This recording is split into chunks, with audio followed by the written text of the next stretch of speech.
The Honourable Member from Charlottetown Belvedere. Thank you. I rise to initiate debate on said bill. Do you want to start debate? I do. The Honourable Member from Charlottetown Belvedere, start debate. Thank you, Mr. Speaker. It's a pleasure to finally be talking about carbon pricing in the House, Mr. Speaker, after so many years of it being one of those things that we don't talk about in the House. Mr. Speaker, carbon pricing is about recognising the cost of pollution and accounting for those costs in daily decisions. Putting a price on carbon pollution is widely recognised as the most efficient means to reduce greenhouse gas emissions while also driving innovation. Since 2019, every jurisdiction in Canada, Mr. Speaker, has had a price on carbon pollution, including PEI, even if we don't talk about it. Canada's approach is flexible, and so the provinces have had a flexible approach. Any province or territory can design its own pricing system, tailored to local needs, or can choose the federal pricing system. In PEI, we have the system that was agreed and designed by the former Liberal government. Mr. Speaker, I was in the House when we were briefed on that initial Liberal carbon pricing bill.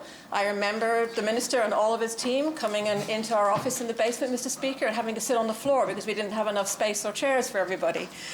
And at that time, that was when we found out about the number of exemptions that were going to be placed on many of the fuels that we use here in PEI, including heating fuels, cruise ships. And I also remember how shocking it was to hear that what we were actually going to be doing was rebating that carbon tax, that carbon price at the pump. And most shocking of all, Mr. Speaker, free driver's licenses. Well, we know that this government adopted that same carbon pricing plan minus the free driver's licenses, and that's what we've been under for the last couple of years. During that time, Mr. Speaker, we have had the opportunity to negotiate with the federal government, knowing, as the Minister for Environment previously stated, knowing that this was coming, that we were going to have by 2022 something in place that would allow for a $50 per tonne carbon pricing and then allowing for a $15 per tonne increase for every year thereafter to 2030. This is pretty straightforward. It's something that we've known about, that we've planned about and planned for. But the government has been remarkably silent on this until now. In fact, we now see this bill coming forward the week before it's due to be the law. And Mr. Speaker, if this bill was not presented in time, we would be going under the federal backstop as of April 1st. The federal backstop, honestly, Mr. Speaker, is not a bad thing. The federal backstop, or the federal pricing scheme, is what's in place in Saskatchewan, in Manitoba, in Ontario, and in Alberta. What that means is that the guidelines that the federal government expects to be in place are being honoured in those provinces. And what that means is that 90% of those rebates that are collected through carbon tax are being returned directly to the citizens in those provinces. What we have instead is a hybrid, and hybrid is good. We wouldn't be able to be participating in this legislature as we are today if we didn't have a change to the rules to allow for hybrid sittings. And when you have a hybrid approach, ideally that means that you have something that's been created for islanders, by islanders, and honours and respects the unique circumstances. And you know what? We do have that in our provincial pricing scheme. We have, for example, the exemption on marked fuels for agriculture and aquaculture, which is unique in the country and is something that we celebrate. It's something that actually the Green Party has always fought for, back from when we first built our first carbon pricing approach, I think in 2016. My colleague may have to correct me, but that's how long we've been talking about an island-built approach for carbon pricing, because we've known, even when other people wouldn't talk about it, that this is what we were going to have to do, Mr. Speaker, if we wanted to take climate change seriously. Now, when we were talking about it, we were the bad guys. We've always been the bad guys talking about this, and now here we are, funnily enough, with a plan that looks exactly like the plan that we have talked about since 2016, 2017, 2018, back when carbon tax was a bad word, Mr. Speaker. So in 2018, the Liberals sat on the floor in our office and told us about how they were going to do free driver's licenses and excise tax exemptions, and basically nobody would notice that there was a carbon tax and that would be fine. But now it's 2022 and we have to be honest about it. And being honest about that is also being honest about the choices that this government is going to make with the Climate Leadership Act air quotes, the Climate Leadership Act that they are presenting to this House. Mr. Speaker, I cannot understand for the life of me how, when you've had 2+ years, almost 3 years, to negotiate with federal government in good faith, that this is the best that this government could do. Negotiations usually involve some form of compromise. Certainly in this House we've talked about compromise and collaboration enough, but I don't see compromise and collaboration in here. What I see is something that's designed to keep the maximum amount of revenue taken from every hard-working islander in this province and putting it into general revenue for this government to do with it what they choose to do. We would be better off adopting the federal backstop that we've been advocating for from the beginning, because then 90% of the revenues collected, 90%, Mr. Speaker, would be returned to islanders in the form of a rebate check on a quarterly basis, just like they're getting in Alberta, Ontario, Manitoba, and Saskatchewan. Instead, what this bill brings is a complicated taxation amendment that will provide islanders who earn less than $50,000 a year a one-time payment, one payment of $140 for the whole year. $140. That's not enough to allow the average islander to offset the rising cost of living or offset how much they're spending with the carbon tax that's being deducted off the money that they spend when they fill their gas tank. It doesn't give them the incentive to transition to a greener lifestyle. 75% of that carbon tax revenue is being kept by government. It's meant to change people, get them off. Perhaps if you let me finish my remarks, you'd hear me say that. Why don't you just take a moment? 75%. 75% of the carbon tax revenue. Member has the floor. I have the floor. Thank you, Mr. Speaker. 75% of the carbon tax revenue currently being deducted and continuing as we go into this new plan is being kept by government, who will pick winners and losers instead of letting islanders decide how to spend their money. Your call. Oh, it's tough hearing the truth. Okay. Yeah. Free heat pumps are a phenomenal program. It's really unfortunate the minister doesn't feel he should stay and listen to this. Free heat pumps are a great program, but not everybody, Mr. Speaker, can get one. What do they get?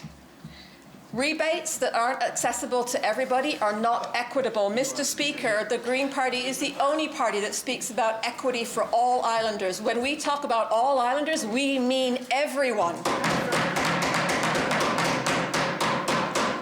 Giving money that they have spent directly to islanders lets them decide how they can best reduce their emissions, and that will look different for different families. It gives them a better ability to make the right choices that they know are right for them and their families. This is better than trying to cobble together some one-size-fits-all government program at the 11th hour, especially when what you're offering islanders only covers a portion of the costs that you're incurring. And you can't participate if you don't put up a portion of the funds. I am disappointed, Mr. Speaker, that the Premier is choosing to withhold tax relief from islanders, because that's what this program does. Let's be clear, Mr. Speaker, the carbon price, the carbon tax is intended to encourage people to save money by reducing their fossil fuel use. The rebates are in place so families aren't harmed by the carbon price, but could save even more money if they drive less or install more efficient furnaces, better windows, or the heat pump. A carbon price incentivizes a change in behavior. It is not, nor has it ever intended to be seen as a revenue source. Mr. Speaker, we can afford to do both. We can afford to provide the rebates, to invest in public transit, to incentivize islanders to make green energy choices and encourage islanders to make that transition to energy efficient sources, to greening, to decarbonizing, and we can incentivize them with the carbon rebate as well. These are not mutually exclusive, Mr. Speaker.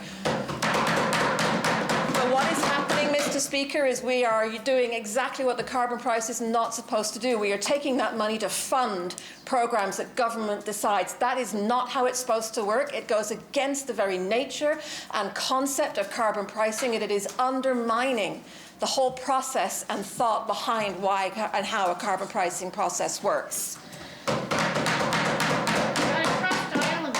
Absolutely. We have to be able to trust islanders to make their own fiscal decisions. I cannot tell you, Mr. Speaker, how many times I'm having to explain to ordinary islanders why they are not getting the checks that their friends and neighbours and families are getting in other provinces.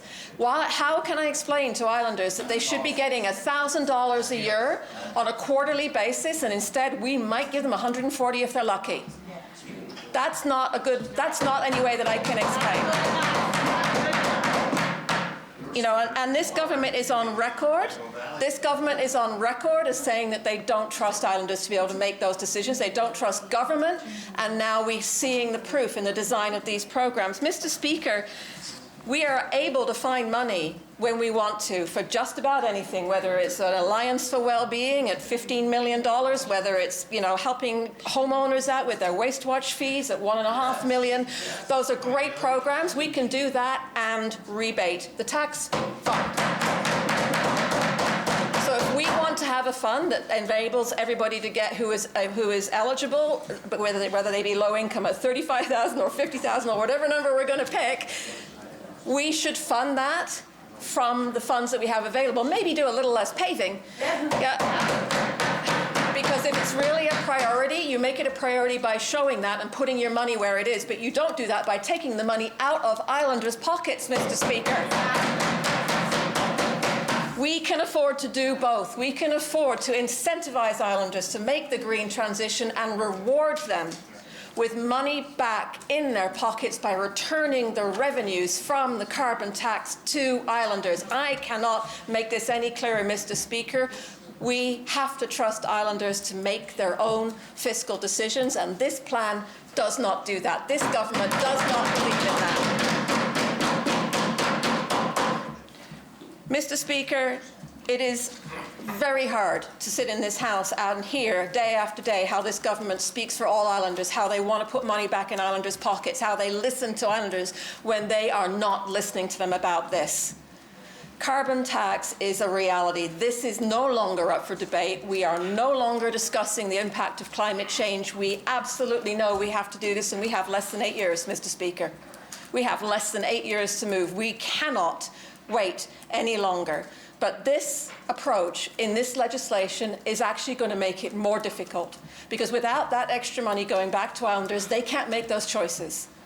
Instead, they are feeling upset and angry and abandoned by a government that said that they thought that everybody mattered, and they don't. I am absolutely in favour of every programme that we can do, Mr. Speaker, and putting every priority, including choosing not to do other projects if necessary, to get everybody into a green heating source, into more effective transportation, by investing in public transit, by making everyone available to be able to get off oil and into green solutions. But we cannot do that while taking money from islanders and using it for the projects that we choose.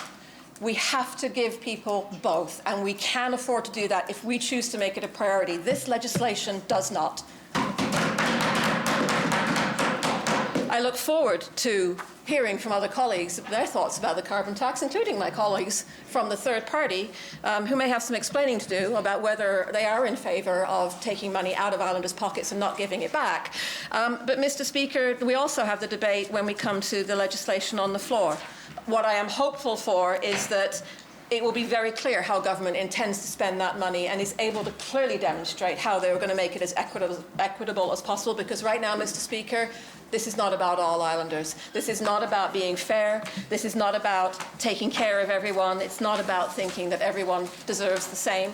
And, you know, that's what we stand for, Mr. Speaker. That's what I stand for, and I'm proud to be able to say so today. Thank you for your time, Mr. Speaker.